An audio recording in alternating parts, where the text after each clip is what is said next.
લાંબા વેકેશન બાદ આજથી વિદ્યાર્થીઓનું શૈક્ષણિક સત્ર શરૂ થતાં વિદ્યાર્થીઓ પ્રથમ દિવસે ઉત્સાહ સાથે બાળકો ઉત્સાહથી માંજલપુર ખાતે આવેલ શ્રેય સ્કૂલમાં પહોંચ્યા. લાંબા વેકેશન બાદ આજથી વિદ્યાર્થીઓનું શૈક્ષણિક સત્ર શરૂ થતાં વિદ્યાર્થીઓ પ્રથમ દિવસે ઉત્સાહ સાથે પહોંચ્યા અને લાંબા સમય બાદ મિત્રો અને શિક્ષકોને મળ્યા. માંજલપુર વિસ્તારમાં આવેલા શ્રેય સ્કૂલમાં નાના ભૂલકાઓ પ્રવેશ આપવામાં આવે છે. સ્કૂલમાં 2 વાગતા જ વિદ્યાર્થીઓને વર્ગખંડમાં પ્રવેશ આપી પ્રાર્થના શરૂ કરી નવા સત્રનો શુભારંભ શરૂ કર્યો. આજે ગુજરાતની 54,000થી પણ વધુ શાળાઓના 35 દિવસનું ઉનાળુ વેકેશન પૂર્ણ થતાની સાથે જ આજથી શૈક્ષણિક સત્રનો પ્રારંભ થયો છે. રાજ્ય શિક્ષણ બોર્ડની સરકારી ગ્રાન્ટેડ અને ખાનગી શાળાઓમાં 9 જૂનથી શૈક્ષણિક સત્ર શરૂ થતાં જ વેકેશનના માહોલમાંથી બહાર નીકળી અભ્યાસ તરફ વળ્યા છે.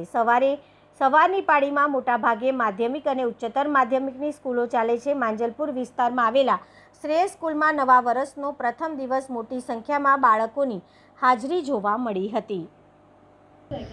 ઉનાળા વેકેશનની બાદ આજે સૌ પ્રથમ તમામ સેક્શનના વિદ્યાર્થીઓ આજે પ્રથમ દિવસે શાળામાં આવ્યા છે.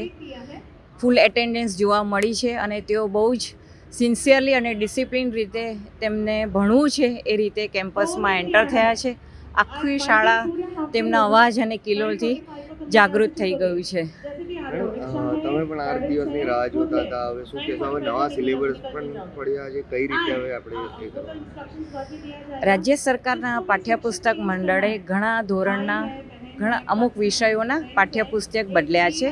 તો તેના માટે અમે in service teachers training program પણ રાખ્યો છે, જેથી નવા સિલેબસથી તેઓને પહેલાં માહિતગાર કરીએ. પછી પીટીએ મિટિંગમાં વાલીઓ અને પછી વિદ્યાર્થીઓને પણ તેનો ઓરિએન્ટેશન પ્રોગ્રામ આપીશું, તેથી તેઓને ખ્યાલ આવે નવી પરીક્ષા પદ્ધતિનો અને નવા અભ્યાસક્રમનો.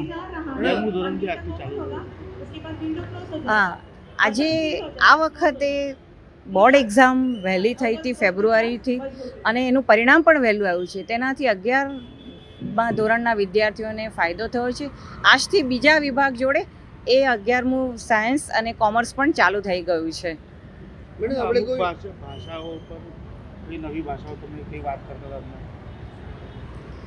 ન્યૂ એજ્યુકેશન પોલિસી અંતર્ગત ભાષાઓ પર ઘણો ભાર આપવામાં આવ્યો છે, કારણ કે ભાષા જે વિદ્યાર્થીને વધારે આવડતી હોય તેનાથી કોઈ પણ કોન્સેપ્ટ વધારે સમજી શકે છે. એટલે સૌપ્રથમ તેઓ R1 ઇન્ટ્રોડ્યુસ કરવાની છે, જેમાં તેની મધર ટંગ હોય અથવા પછી કોઈ સ્ટેટ લેંગ્વેજ હોય જેનાથી એ વધારે સમજી શકે છે. બીજી R2 આવશે, જે અધર ધેન સ્ટેટ લેંગ્વેજ ઓર મધર ટંગ હશે. ત્રીજી R3 હશે અને ચોથી R4 હશે, કે જેમાં તેઓને આ 3 ભાષા સિવાય ઉપરાંતની એક ચોથી ભાષા જેમ કે ફ્રેન્ચ છે, સ્પેનિશ છે, જર્મન છે, તેનાથી પણ અમે સેકન્ડરી વિભાગના વિદ્યાર્થીઓને અવગત કરીશું. આની પાછળ હેતુ એ છે કે તેઓનો રીડિંગ, સ્પીકિંગ, લિસનિંગ અને રાઇટિંગ સ્કિલ્સનો ડેવલપ કરવામાં આવે. નવી ભાષા શીખવામાં આવશે ત્યારે આ વસ્તુ છોકરાઓ માટે કેટલો ફાયદો આગળ જતા? હા, કારણ કે કોઈ પણ દેશમાં અથવા કોઈ પણ પરિસ્થિતિમાં વિદ્યાર્થીને જો કોમ્યુનિકેશન કરવું હોય તો એ ભાષા સમજતો હશે તો જ બીજે વ્યક્તિને શું કહેવા માંગે છે એ સમજાવી શકશે. માટે લેંગ્વેજ ફ્લુએન્સી, એનું સ્પીકિંગ અને લિસનિંગ અને રાઇટિંગ, આ સ્કિલ્સ પર અમે ફોકસ આપવાના છીએ. સ્ટુડન્ટો માટે શું કહેશો? આજથી સ્કૂલો શરૂ થાય તો તમે શું કહેવા? નવા વર્ષનું આજે પ્રથમ દિવસ છે બધા જ વિદ્યાર્થીઓ માટે. તો શ્રેયસ એજ્યુકેશન ટ્રસ્ટ તરફથી હું તેઓને શુભેચ્છા પાઠવું છું અને અમે તેઓને આશા રાખીએ છીએ કે તેમનું જે આગળ એજ્યુકેશનનું કેરિયર હોય તેમાં તેઓ સારી રીતે પ્રાપ્ત કરી શકે.